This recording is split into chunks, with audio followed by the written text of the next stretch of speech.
Society's perception of ideal feminine beauty changes roughly every decade. So why are we seeing such frequent fluctuations in the concept of beauty? The answer to this question is fashion. The issue is not if a given woman is beautiful, but rather if her features match the current image that society has of a desirable woman. All of the changes we are going to examine come about for several reasons.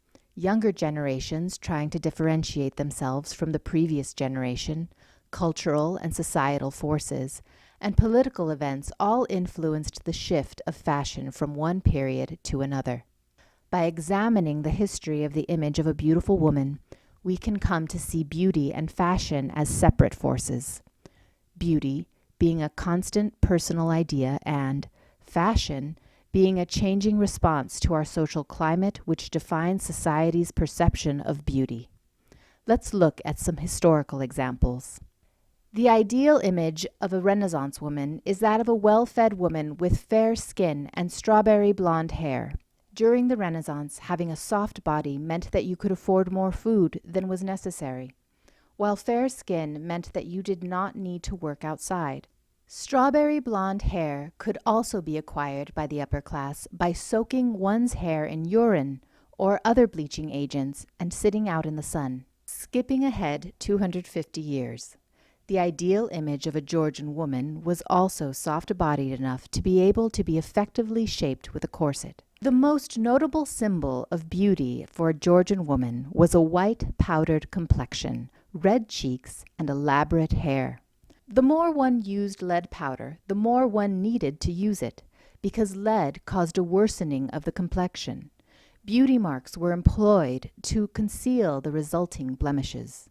During the late Victorian and early Edwardian time period, the ideal female body image was a wasp waist.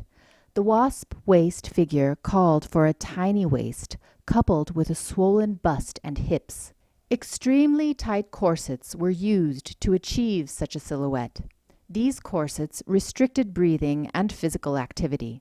Some women had surgery to remove their lower ribs, which was a profoundly risky medical practice at the time. Women such as model and socialite Olga de Meyer reportedly got their waist down to 11 inches. In stark contrast to the Edwardian era, the 1920s embraced a female body image which did not include the corset. The absence of a corset also meant that a beautiful woman needed to have a more slender, toned figure to prevent excessive jiggling. While the 1920s downplayed a woman's curves, the 1950s magnified them. Dior's new look in 1947 was designed as a retro of the late Victorian and early Edwardian era. While society did not return to the corset, highly structured undergarments were created to give a woman the ideal shape. Just as before, ideal feminine beauty could be bought for the right price. One of the most often discussed examples of feminine beauty is the lean figure seen throughout the latter half of the 20th century as exemplified by the 1990s supermodels.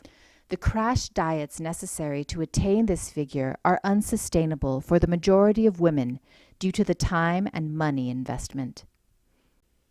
Given the perspective of lead-based makeup, human urine as hair treatment, and surgery without the use of antibiotics, the desire for a figure lacking in fat reserves that is unquestionably unhealthy seems to be on par with the rest of history. Today's curvy figure is achieved much the same way as the wasp waist of the late 1800s. Corsets worn so tightly that they bruise ribs, restrict breathing, and contribute to unintended miscarriages. Those who have the money to buy the new ad-endorsed gimmick, time to use it on a regular basis, and the desire to be considered more beautiful than others, will do whatever is necessary to achieve the ideal look. While the image of a beautiful woman has changed, humanity really hasn't changed the definition of one. A beautiful woman is one who is socially dominant with excess resources, or one who is lucky enough to have been born in a given time with the right figure. Heading into the future, the only two things that are certain are: 1. The image of a beautiful woman will continue to change. And 2. If you have the money, you can be beautiful.